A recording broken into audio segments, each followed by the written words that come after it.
Platypuses are one of the most iconic species, if not the most unique species in the world. I'm Kat Warwick and I'm a PhD candidate with Western Sydney University, and my PhD is looking at the impact of mining and wastewater discharge on platypus populations in the Hawkesbury-Nepean River catchment. Platypus are actually bioindicators for good river health, and they have many roles within those ecosystems that allow that ecosystem to continue to function. And so the foraging behaviour of platypus on the bottom of the riverbank continually disturbs the sediment, and that's good for making sure that things don't get packed into the sediment. So those nutrients then get pushed back up into the water column and then can be reused by macroinvertebrates. Platypuses are also amazing for bank stabilization. So because they burrow into the bank and pat down dirt, this is actually really good for ensuring that we have really healthy riparian zones.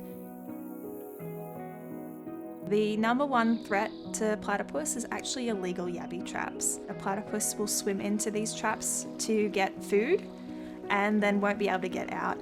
And they can only hold their breath for about 4 to 10 minutes, and these traps are usually submerged for up to 8 hours. The second most common cause of platypus death is actually caused by fishing litter.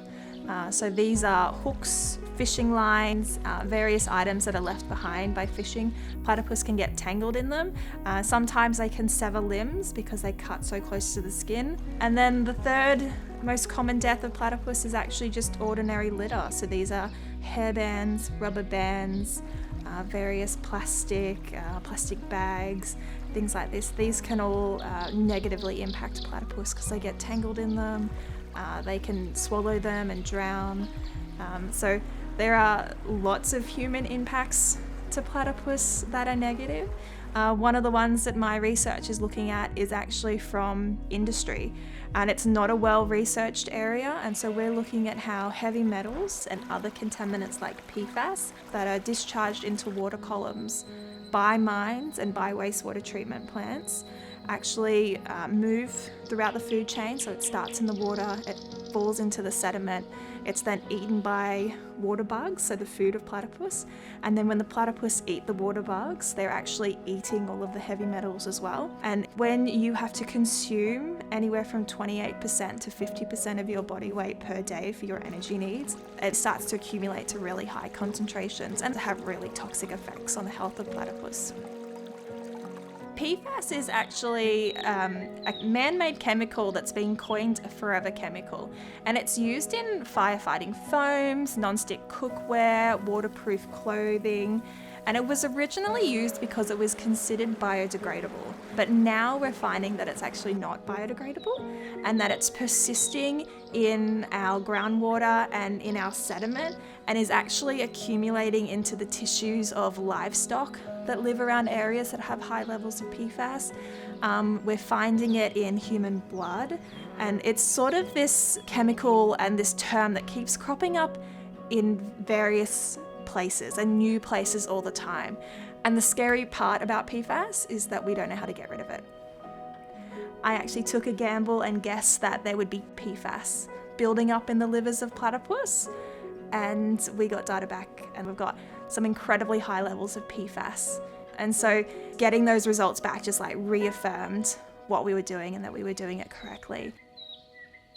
Absolutely the best part of my research is actually going out to trap platypus. First and foremost because it gives us the opportunity to find platypus, but also I just love being out in the field and I love being by rivers. So we have 2 different processes when it comes to trapping platypus. The first is by far the easiest. So we take a boat and use what's called a mesh net, or as lots of people know it as a gill net. And so this is a 25-meter net that we set up parallel to the banks. The second type of net is a bit more labor intensive because we actually trap from dusk until dawn, but we use that type of method in really shallow areas. And this is called a fyke net. And that fyke net is a series of chambers with 2 wings out the side. And so as a platypus moves up these shallow creeks and through riffles, it follows it into the tunnel. Once they're in that chamber, they can't get out, but they can still breathe. And so when we check the nets, we can then secure them within that chamber open the end of the net and then tip the platypus into a pillowcase, bring it up onto the bank and process it. Once we catch a platypus, we actually leave it in a box and just let it sit for a couple of minutes to calm down. We're very, very aware of stress and welfare of this animal, so we like to make sure that it's as comfortable as can be.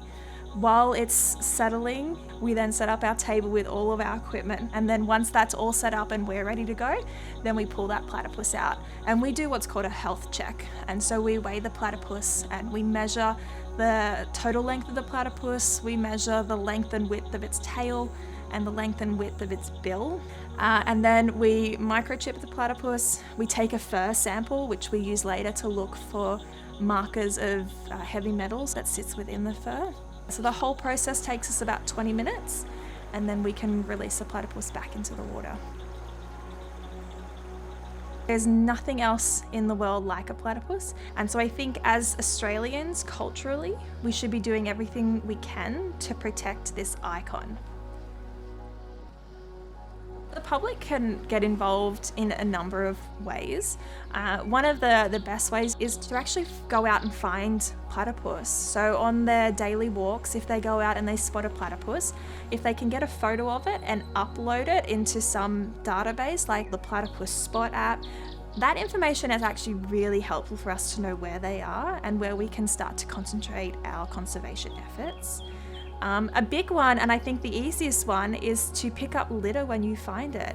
And if you see yabby traps in the water, and it's usually very obvious because there's a piece of string connected to the yabby traps, pull them out, report them. Just like tiny little things like that, the way we change our lifestyle is actually going to have monumental impacts. So community actually have a really powerful role when it comes to environmental conservation.